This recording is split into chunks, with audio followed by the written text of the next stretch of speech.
Okay, welcome back to 214, 216 Science.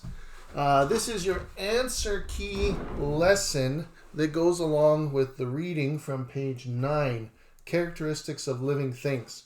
So I think this assignment was actually due or released on April 7th. You had to answer these questions.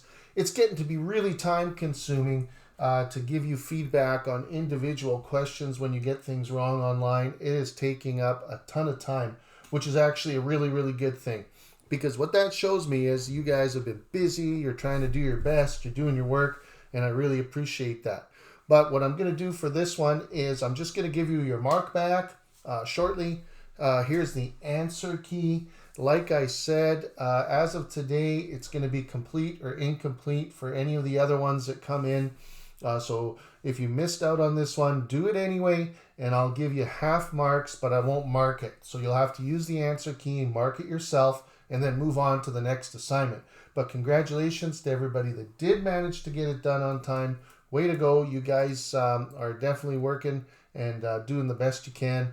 And more than half your class for both classes is actually doing the work. So I'm going to go over the answers to the questions so that you can have an idea of what were some common errors and some things that you'll need. I think I'm going to actually do an online quiz, so it's important that you keep track of this stuff. Don't delete any of your work because you'll need something to study from. First question was something like, what are the important differences between living and non-living things? So there were two things that I was looking for, and the two ideas were, number one, living things are made up of cells. That is the most important fact about living things. And the opposite of it is non-living things are not made up of cells, but they may display more than one of the characteristics of living things. As long as you had in your answer that non-living things are not made up of cells, even if they display some of the characteristics, and the idea that living things will display all 7 characteristics, that's the important thing. So make sure you go to the answer key, and the key thing for number 1 was living cells and all 7 characteristics. Non-living, no cells, they're not made of cells, and they may have some of the characteristics. Okay, characteristics. The full answer key is going to be posted, so you don't have to worry about writing this down. Just look at the answer key. The second question was to describe whether or not volcanoes are living things and to include an explanation. So I wanted 4 marks for this. And, some of you said that volcanoes are living. I can see what you were going for in your answers. You were talking more figuratively. But volcanoes are not living things, because even though they may show one or more of the characteristics of living things, like growth or maybe waste production, they also sort of have a lifespan, but they are not made up of cells. And even though they release a lot of energy and they produce wastes, they don't have all the characteristics. So you needed to, first of all, you needed to say no. If you didn't put no, then you automatically did not get marks. Didn't matter what you put. Okay, so if you put yes, they are alive, then you got those marks. And you needed to explain as well. And again, the theme for this assignment is really all 7. So the theme for this assignment is having all 7 characteristics. The third question is from the table. Your answers may have varied, but just so you know, for example, A, what you needed to do was you needed to show what characteristic is being shown when a living thing did a certain thing or displayed a certain characteristic. Which one is it? So when a plant bends toward the light, there's actually a name for that. When a plant bends toward the light, it's called heliotrophism. And you've probably seen this with sunflowers. And if you look in a field of sunflowers, as they grow, they've got leaves, and as they grow, they kind of track with the sun, which is really interesting to me. They're all happy. Then as the sun moves, if you look out on a field, all the sunflowers will all be pointing in that direction. Kind of an interesting thing. Now, that's not because some farmer went out there and planted every single sunflower seed in the right direction. It's because as the seed grows, they are affected by light. And the cells will actually respond to the light from the sun.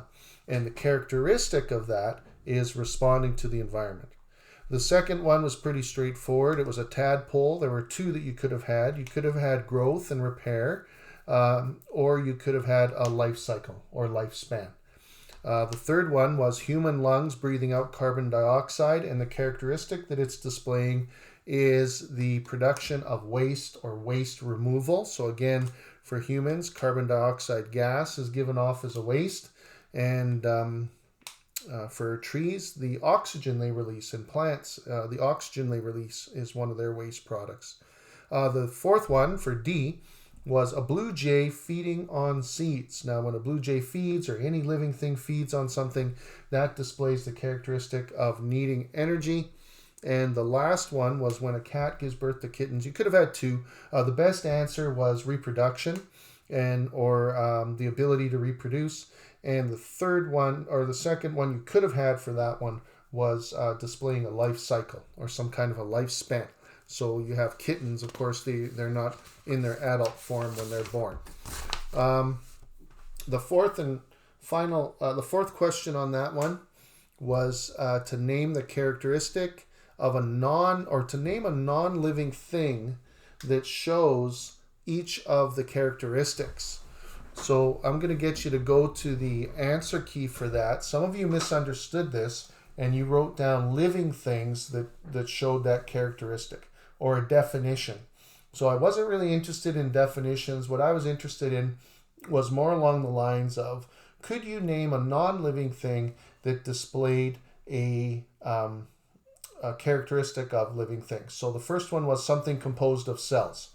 So common answers that have come up in the past are things like jail, or a beehive, or cork, or things like that. They have cells in them. A battery has a cell in it. It's made up of different compartments, but it's not a living thing.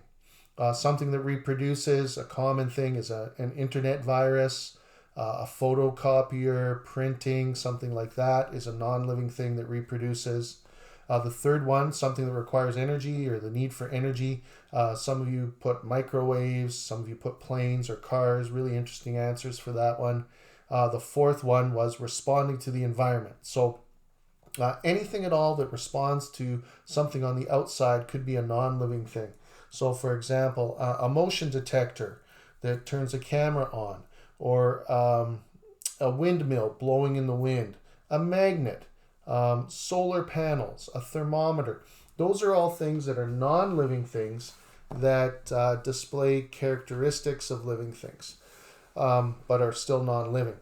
So they all respond to the environment. The fifth one, something that has a lifespan.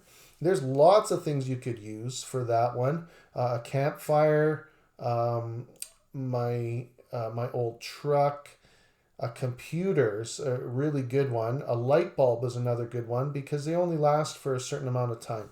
A computer is a good one because it's new, it's fresh, it goes through its life cycle, and then eventually it doesn't do what you need it to do anymore. It gets old and you have to retire it. Excuse me.